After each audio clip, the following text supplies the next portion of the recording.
morning, everybody. It's Bill McCarthy again from the Southwest Indian Foundation. Hope you're well wherever you are. I'm just trying to bring an update to the situation here, in the Southwest and the COVID crisis and specifically, on the reservation areas.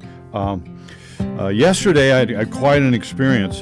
Just over the last 3 or 4 days, I came in contact with a new friend, Zoel Zani. He's an actor, and he's kind of a celebrity, at least locally. And he called to our attention a family, and I would not have believed this. I've been out here for 31 years, and I thought I'd seen about everything. But this family is living in one shed. It's 3 generations of the same family, and there are 18 people that were literally sleeping in one shed, one area. It's just subhuman living conditions and an inhuman situation. We went for a little drive up there because I wanted to see it for myself, respecting the family, respecting their privacy. But Zoel had encouraged me that maybe we could do something with the housing, because you have a situation here where the COVID and the housing situation and the lack of water kind of coalesce into a real complex, serious problem for this family.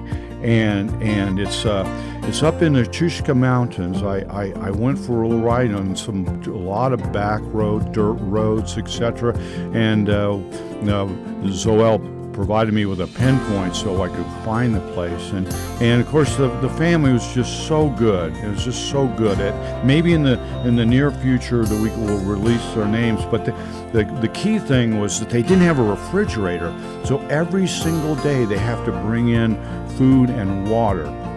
And a lot of people locally are pitching in. It's a real community effort, and Zoel's trying to establish his own nonprofit, and he's done a great job by gathering a bunch of community support. But he thought, because he knew of all the work of the foundation, that we might be able to get some housing. Now, we're a little bit behind on our house building because we haven't been able to bring everybody together to work, and there are sicknesses and families, and the U.S. military has not been able to come in yet this year into our area. So on the way up there, what we really need is to get these children. There are eight children under the age of 10 from 3 different families, and it just would rip your heart out if you saw it.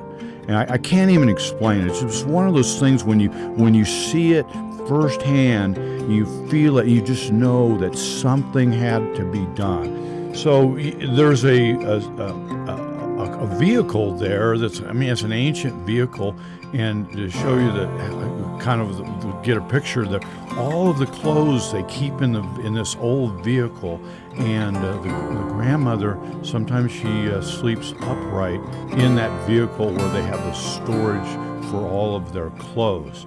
And even in the winter months, you can see beautiful, beautiful canyon. It's this glorious creation all around you, which is the super positive about the situation. But they have the little children have to go out to the road because of the deep snow in the winter with a sled, and then they pull the sled with the food back every day because they don't have refrigeration.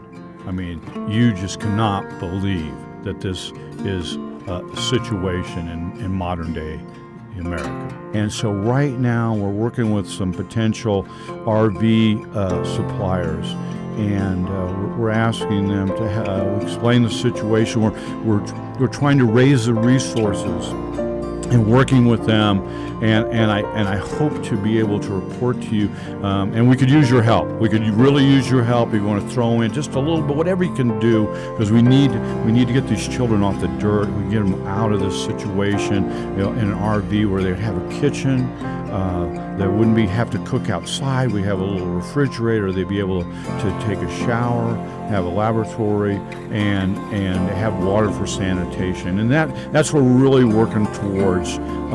The housing, the water situation, and the COVID coalescing into a serious subhuman living condition problem.